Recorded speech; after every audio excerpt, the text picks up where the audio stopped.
Les élections municipales. Les prochaines élections seront les dimanches 23 et 30 mars 2014. Pendant ces 2 jours, les électeurs voteront pour les maires et conseillers municipaux de leur ville, pour un mandat de 6 ans.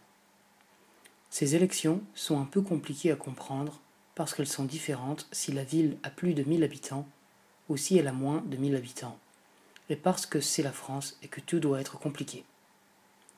Les électeurs votent pour une liste de personnes qui seront les conseillers et le maire. Le nombre de conseillers varie avec la taille de la ville, entre 7 et 69 conseillers. Pour une ville de moins de 1000 habitants, il y a 2 tours. Les électeurs votent pour une liste de personnes. Ils peuvent changer les noms et choisir qui ils veulent sur leur liste, par exemple en ajouter, en enlever. C'est le panachage. Au premier tour, les candidats sont élus s'ils ont plus de 50%. L'élection sera terminée pour cette ville. Au second tour, ils sont élus s'ils ont le plus de voix. S'il y a égalité entre 2 candidats, alors le candidat le plus vieux sera élu.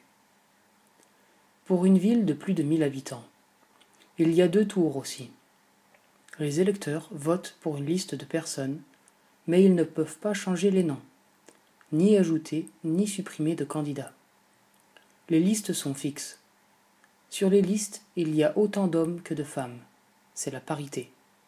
Au premier tour, si une liste a plus de 50%, la majorité absolue, elle est élue et l'élection est terminée. Au second tour, les listes de plus de 10% continuent. Les candidats qui ont entre 5 et 10% peuvent joindre une autre liste. La moitié des sièges sera pour la liste qui a le plus de voix. Les autres sièges seront pour les listes qui ont plus de 5%. Ouf, est-ce que c'est fini? Est-ce qu'il y a d'autres choses à comprendre? Non. Eh oui. Pour Paris, Marseille et Lyon, les 3 plus grandes villes françaises, c'est un peu différent. Elles sont divisées en petits secteurs qui sont comme des villes de plus de 10 000 habitants. Pour Paris et Lyon, ces secteurs correspondent aux arrondissements. Pour Marseille, un secteur a 2 arrondissements. L'élection pour le maire. Quand le conseil municipal est élu, alors il élit le maire de la ville. Il y a 3 tours. Premier tour, un candidat doit avoir plus de 50%. Même chose pour le deuxième tour. Au troisième tour, le candidat qui a le plus de voix est élu. S'il y a égalité entre 2 candidats, c'est le plus vieux qui gagne. Qui peut voter aux élections municipales? Les Français et les Européens qui ont plus de 18 ans, qui habitent dans la ville depuis plus de 6 mois.